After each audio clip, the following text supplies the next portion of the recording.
Hi guys, welcome to my YouTube channel Sindhu USA కబుర్లు. ఈరోజు మా పిండి వంటల కబుర్లతో మీ ముందుకు వచ్చేసాను.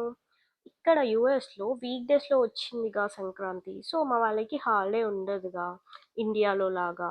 అందుకని మేము కొంచెం పోస్ట్పోన్ చేసుకొని ఆ వీకెండ్ చేసుకున్నాం అనమాట సంక్రాంతి సెలబ్రేషన్స్. అసలు మాకు అప్పాలు చేయడంలో ఏబీసీ కూడా రాదు గైస్, కానీ మేము చేసాం. అదే ట్విస్ట్ ఇక్కడ. మాకు ముందు నుంచి అసలు ఏ థాటు లేకుండే అప్పాలు చేయాలని చెప్పేసి. ఎలాగో మమ్మీ వాళ్ళు అత్తయ్య వాళ్ళు ఇండియా నుంచి పార్సిల్ పంపిస్తారు కదా అని వెయిట్ చేస్తూ ఉన్నామన్నమాట. అలా వెయిట్ చేస్తున్న టైంలోనే చిన్నగా ఎక్కడో వెలిగింది. ఎందుకు మనం స్టార్ట్ చేయకూడదు, మనం ఎందుకు చేసుకోకూడదు చిన్నగా కొన్ని అంతవరకు అని చెప్పేసి. సో నేను నా ఫ్రెండ్ మెల్లిగా స్టార్ట్ చేసాము. ఇది నిజంగా కష్టమే గాయస్. మా పేరెంట్స్ అయితే బాగా గుర్తొచ్చారు. ఏదో కొన్ని చేద్దామని అలా స్టార్ట్ చేసాము, కానీ చాలా ఎక్కువే చేసాము. ఆఫ్టర్నూన్ 3కి అలా స్టార్ట్ చేస్తే ఈవినింగ్ 9 అలా అయ్యింది. అసలు ధూళి తీరిపోయింది. మాకు ఇక్కడ బేసిక్ నాలెడ్జ్ కూడా లేదు. సో మా అత్తయ్య వాళ్ళని అడిగి పిండిలు అవన్నీ కలిపామన్నమాట. అది ఎలా చూడండి, ఆ పిండి కలపడానికి మా తంటాలు.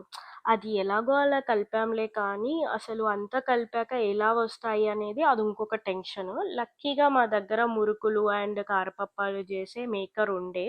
సో అవి రెండు చేద్దామని ప్రిపేర్ అయిపోయామన్నమాట. ఫస్ట్ ఏమో మురుకులు చేసాము.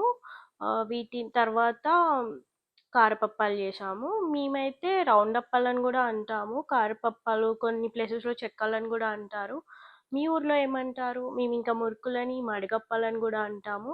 అసలు మీరేమంటారు? కామెంట్ బాక్స్లో చెప్పండి. బేసికలీ మేము అన్నిటినీ అప్పాలని అంటాము. ఇవే అప్పాలు ఈవినింగ్ చాయ్లో కూడా వేసుకొని తిన్నాం అనమాట. అసలు క్రేజీ ఉండే. అసలు ఈ మురుకులు ఒత్తి ఒత్తి ఆ అప్పాలు ప్రెస్ చేసి చేసి మా చేతులు అయిపోయాయంటే మీరు నమ్మరు.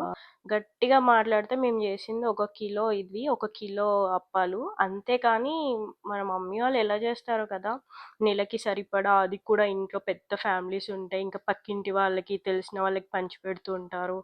అమ్మో గ్రేట్ అసలు. ఇలా ముక్కుడ్లు పెట్టుకొని డబ్బాల నిండా తట్టాల నిండా అప్పాలు చేసే మమ్మీలందరికీ మీకు దండాలు. ఇవన్నీ అయ్యాక బొబ్బరి వడలు చేసుకున్నాం అనమాట. సో ఈ బొబ్బరి వడలే మా డిన్నర్ ఆ రోజుకి ఇలా డిన్నర్ చేసేసి రెస్ట్ తీసుకున్నాము. నెక్స్ట్ డే మా బాయ్స్ వచ్చారనమాట కుకింగ్ సెక్షన్లోకి, వాళ్ళ టాలెంట్ చూపించడానికి. అదే అండి మా హస్బెండ్స్. ఇక్కడ మేము చిట్టి ముత్యాల బిర్యానీ చేసుకున్నాం ఫ్రెండ్స్. అది తలపక్కటి బిర్యానీ అంటారు కదా, ఇది చెన్నైలో ఫేమస్. చాలా చిన్నగా ఉంటుంది రైస్. ఇది బయట దొరుకుతుంది చిట్టి ముత్యాల రైస్ అని చెప్పి, తెలియని వాళ్ళ కోసం చెప్తున్నాను. ఇంకా చికెన్ కర్రీ కూడా చేసుకున్నాము. ఇదే మా లంచ్. ఇక మా ఫ్రెండ్స్ అందరూ గ్యాదర్ అయ్యి లంచ్ చేసుకున్నాము. ఇండియా నుండి వేరే ఫ్రెండ్ వాళ్ళ పేరెంట్స్ సున్నుండలు, గర్జెలు, ఇంకా మిగతా వేరే స్నాక్స్ కూడా పంపారు. అవి ఇవి అన్నీ కలిపి ఫుల్ కుమ్మేసామన్నమాట. ఇంకా నెక్స్ట్ ఈవినింగ్ మూవీకి కూడా పోయాం ఫ్రెండ్స్. అదే కదా సంక్రాంతి కదా, సంక్రాంతికి వస్తున్న మూవీకి వెళ్ళాలి కదా. సో ఈవినింగ్ ఆ మూవీకి వెళ్ళాము. బై ద వే మేము 10 minutes లేట్గా వెళ్ళాము, అందుకే అలా హడావిడిగా వెళ్తున్నాం అనమాట. అండ్ ఆల్సో ఈ మురుకులు అప్పాలు స్నాక్స్లా కూడా తీసుకొని వెళ్ళామన్నమాట.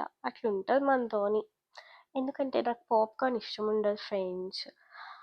ఇలా మూవీ కూడా బాగా ఎంజాయ్ చేసాము. చాలా కామెడీ ఉంది. అలా మా డే ఎండ్ అయిపోయిందనమాట.